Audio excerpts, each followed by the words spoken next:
Dear friends, in a moment we will be blessed to hear from the Reverend Dr. Gary V. Simpson. Born in Columbus, Ohio, he is, like me, a preacher's son, having followed his father, the Reverend Rufus N. Simpson, into the ministry. It was as a student under the tutelage of the Reverend Gardner C. Taylor that Dr. Simpson began his relationship with Concord Baptist Church of Christ, which he has now led as senior pastor for more than 3 decades. A talented musician and a distinguished educator and professor at Drew Theological Seminary, he is a cherished mentor to many who now shepherd their own congregations. And to me, he has become my pastor and wonderful friend. And it is a true joy to share him with you tonight. First, we will be uplifted once again by the extraordinary choir of the Concord Baptist Church, and then by the words of their extraordinary senior pastor, the Reverend Dr. Gary V. Simpson.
Rabbi Davidson,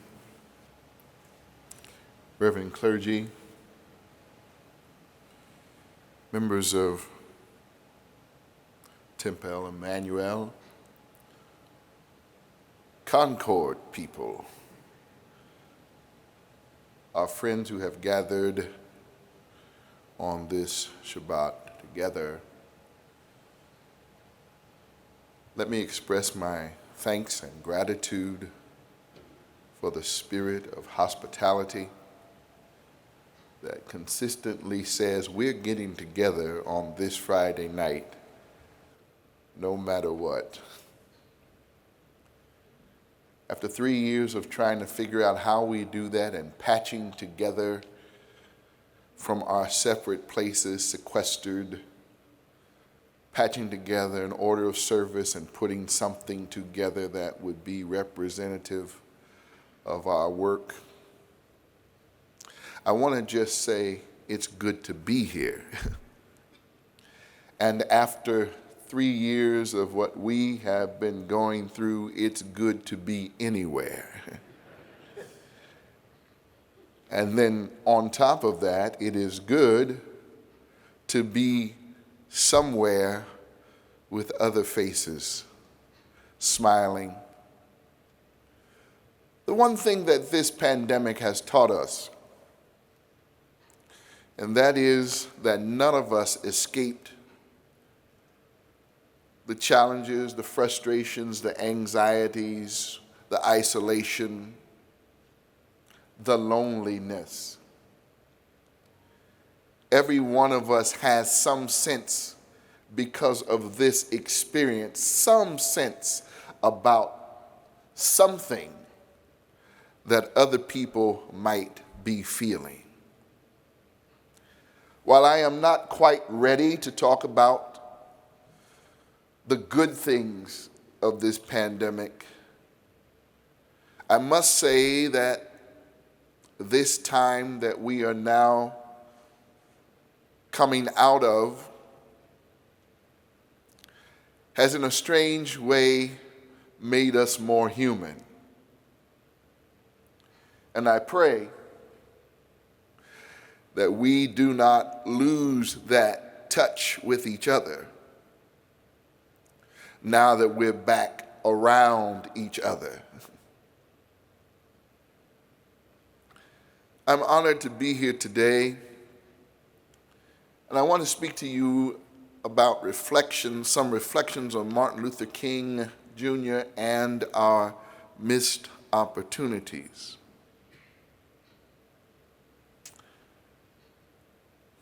Why do we even read Scripture?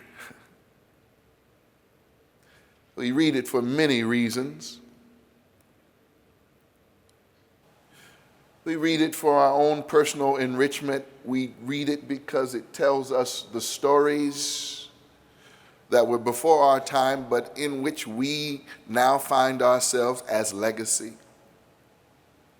More often than not, we read the Scripture to prove ourselves right, to make sure that God is on our side, and to throw it as a weapon against people who do not know what we know and who do not share our view of life.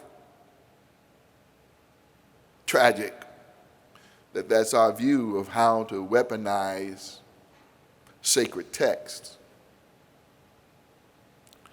Many years ago, I was reading in my own personal study Bible, and I came across a verse that I blocked off. And any Bible I have now, even my digital Bible, has this marked as a text. I was just minding my business, reading through the prophet Isaiah, and a word leapt from the page to me. It said in the 49th chapter and the 6th verse,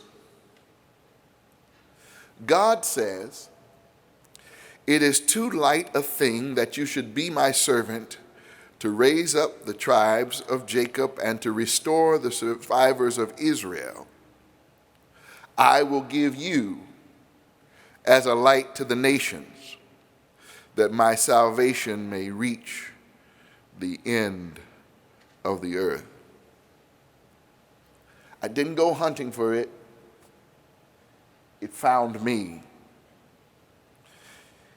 It leapt out at me, and I did not start that conversation, and I have not used that text. It's been in my Bible circled for many years. I didn't run to go preach it. That was one for me.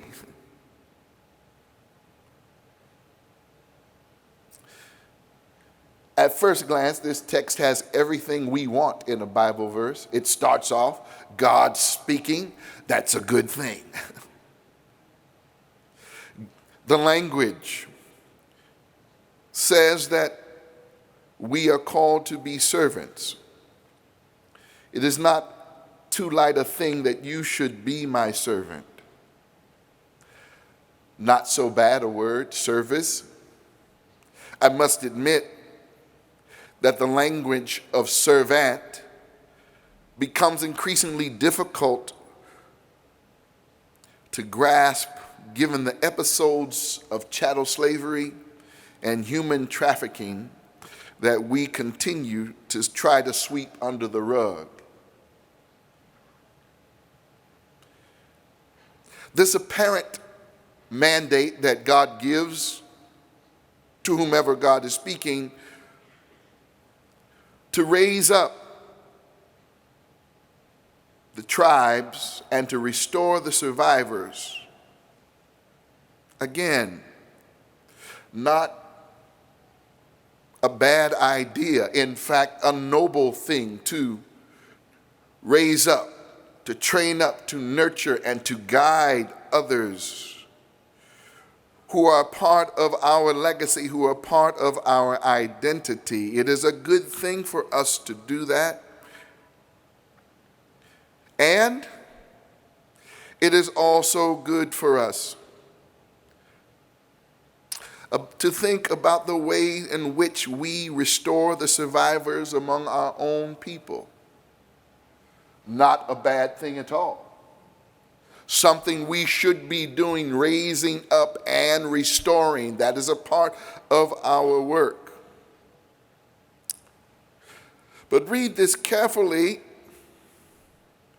A word that comes later is a word of salvation, and we all like that theological language. We ponder and think about what our deepest philosophical and theological minds about what a word like salvation or redemption might mean to us, or not. Or maybe we use those words like we understand what they are, but they are much too broad, too large for us to grasp in our minds. But read this very carefully. And God says, these are all good things, but it's not enough. How too often in our faith life, we are concerned with things that are actually a part of our responsibility, the moving around of our rituals, the continuing of our legacy, the telling of our stories, the binding up of the wounded who have been in trouble and hurt by the violence of the world in which we live. How much of our work is done in that? And yet, as faith communities, we are not just called to be a triage. There are some other things that we must think through. There's something about this text that just calls me, not just as an individual, but I think in the words and in our remembrance of Martin King, it calls us at this moment to realize, and let me say, I don't really dig that MLK Day stuff. I'm worried in this social media time where we change everything to letters that at some time we're going to lose what MLK stands for and we're going to make up our own stuff. So I like to say Martin Luther King Jr. Day.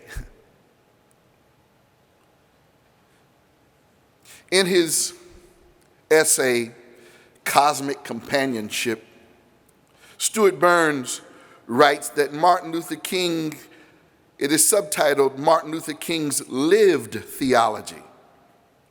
He begins that conversation with two quotes that help me to get to what I'm trying to say today. First one from King himself, where King says, "I am convinced that the universe is under the control of a loving purpose and that the struggle for righteousness in man has cosmic companionship." Allow me in 2023 to help us liberate Martin King from the narrowness of the language in his day. We cannot just talk about men anymore. Allow me to give a slight translation to that, an interpretation of that quote. I am convinced, and I'm not so sure that I like the idea of the universe being under control. Too many folks in our day and age are trying to control everything. So allow me to suggest that I'm convinced that the universe is guided by a loving purpose, and in that struggle for what Martin King calls righteousness, I'm going to take it back to its Hebraic root and say justice.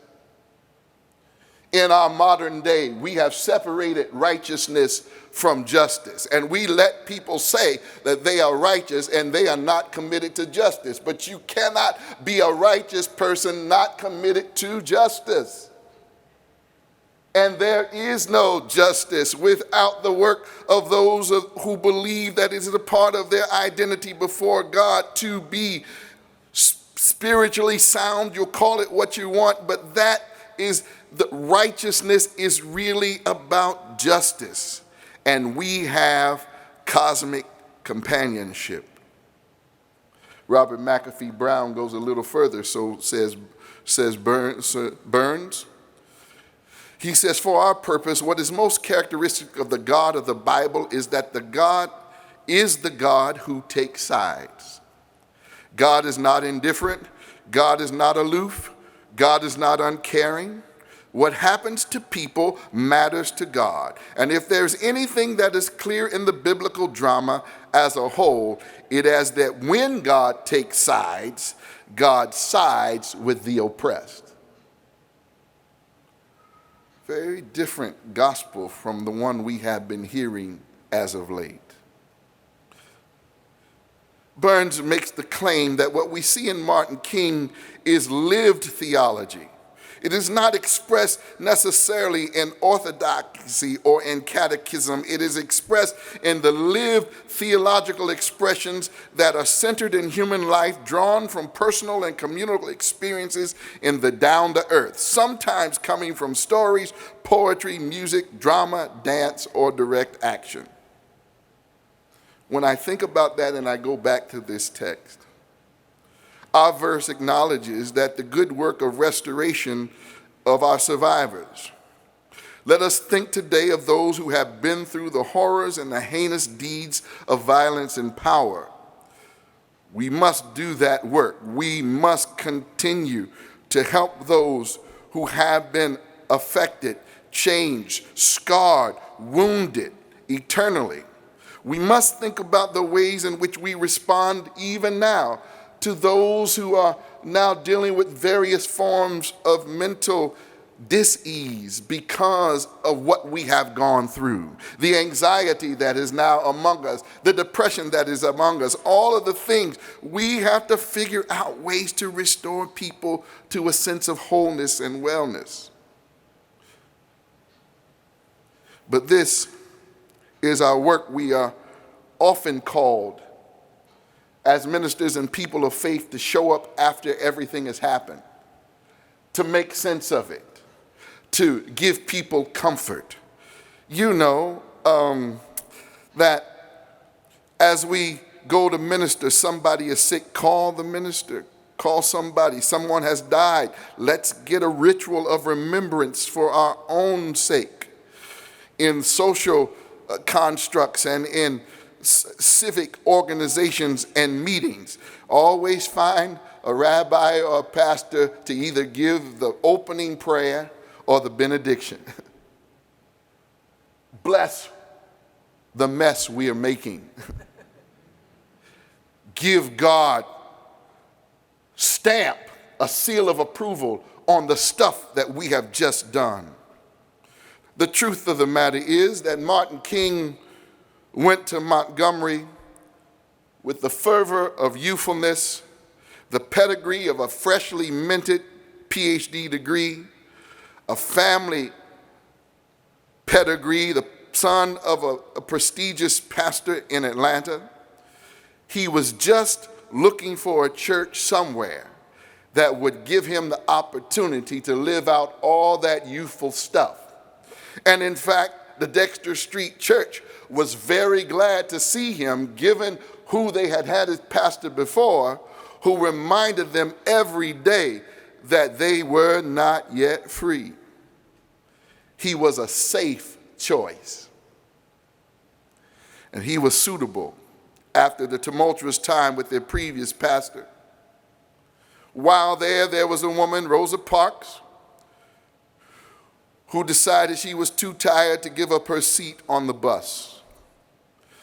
The ministers organized, as they often did in southern towns, because this was where the bulk of black people got together on a Sunday to Sunday basis. The older ministers of Montgomery were wearied for certain, some perhaps jaded, because they had this duty of trying to live humanly in a culture that denies their humanity. They saw in young Martin King a man with a strong back, new ideas, and plenty of new young pastor energy. They voted him the president of the Montgomery Improvement Association, and the rest, as they say, is history. The black people of Montgomery brought light to the injustice of the segregated public transportations into the homes of America every day at 6 o'clock. Back in the day, for some of you who are too young to remember, back in the day when we had this strange ritual of families eating dinner together. Here is the missed opportunity, dear friends. We see our faith solely as an opportunity to help our own kind, however we define that. I walked into a diner in 2023, and as I went to sit to my seat, I overheard a man at the counter say to someone else, we are all alike. And I think he saw me come in and he said, all white people are alike. That was not 1963, that was 2023. That was not in the South, that was in proximity to this community. And as long as we only see our faith as a way to restore ourselves and to keep ourselves together and to continue our rituals together, we miss in that narrow view the global realities that we should be consciously aware in every moment that we are only one of 8 billion people in this world right now. Whenever and wherever people struggle across the foot pressed upon their necks, we have to pay attention. We have to feel with those who are struggling, trying to find a place of peace and of well-being, even if it means that they must leave the lands where they are to find new places around the world. We must be concerned in every place. For every child who goes to sleep and does not have food to eat, we must be concerned in every place, not just in New York and not just among our people. We must be aware in every place of every every person who is slighted because they do not have adequate health care or potable water to drink. King believed in the nonviolent way that Gandhi exposed him. It was offered as a third alternative to what we know now. On the one hand, oppression. On the other hand, violence. Now, Martin King starts to talk in his own language, and he talks about this in so many ways. His vision was much too big for his own denomination. It was too big for even America. He told a story once before all of us were talking about globalization. He told this story and he said, some of you are worried about globalization because you want to stay right where you are. Well, right where you are today. You took a shower. That towel you had came from Turkey. That soap came from somewhere else. You went down and you had some breakfast. You got a cup of coffee that came from Colombia, or some tea that came from China. And the butter on that bread came from farmers who are not paid enough. You've already had a trip around the world before you left the breakfast table. And so it is. We miss these opportunities because perhaps we are contented with the way things are. We like life simple. We are in love with familiarity. We like the way and the things we have longed for in gone by days. That's actually nostalgia, by the way. We lack the ability to self-critique and to broaden our sense of culture. Perhaps we miss these opportunities because we are really selfish and self-centered. We like taking care of our own, period. On the other hand, we might have convinced ourselves that somehow we are not enough in a world of 8 billion people. What difference can I make? I want to say to you, it is a light thing that I would have made you a servant so that you could raise up the tribes of Jacob and restore the survivors of Israel. I will give you as a light to the nations. We've missed opportunities because there are not enough lights on. We sell ourselves short because we are more comfortable gazing at the lights than being lights ourselves. We even seek out the special lights and turn to them, making them false gods of celebrity, fandom, and followers. Some of us feel I don't have enough likes in order to be somebody. We have convinced ourselves that we are not alone or we are not enough. But I thank God for my forebears who had a remedy for that. Some people said that they weren't good enough to hold a light. Others said that their lights were not big enough considering the other things that were going on. But instead of trying to figure out how we're going to accomplish it, I encourage us on this day to be the light. My forebears would say, this little light of mine, I'm going to let it shine. Let it shine, let it shine, let it shine. Everywhere I go, I'm going to let it shine, let it shine, let it shine, let it shine. My God gave it to me. I'm going to let it shine, let it shine, let it shine. And soon after a while, you have a constellation of little flickering lights, and you see things and configurations you have never seen before because all of the little lights are shining, and they are giving us one great, bold light for the entire world. Don't look for the light, and don't hide your light under a bushel by just taking care of yourself. The people who really need your light probably are not like you at all. Be the light. In a moment, the choir is going to sing, "The Light is Coming." I want to charge you and make you think differently about that light. Not that it is in some person, but it is in you.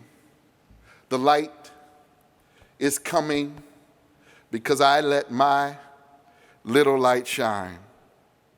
This little light of mine, it might be a Negro light, but I'm going to let it shine. It might be light of a person who does not identify in the norms of male and female, but I'm going to let it shine. It's going to shine. It might not make sense to you because you don't understand my language, because you feel everybody should speak English. But I'm going to let it shine. Let it shine, let it shine. Dear friends, let's not miss the next opportunity. Let it shine.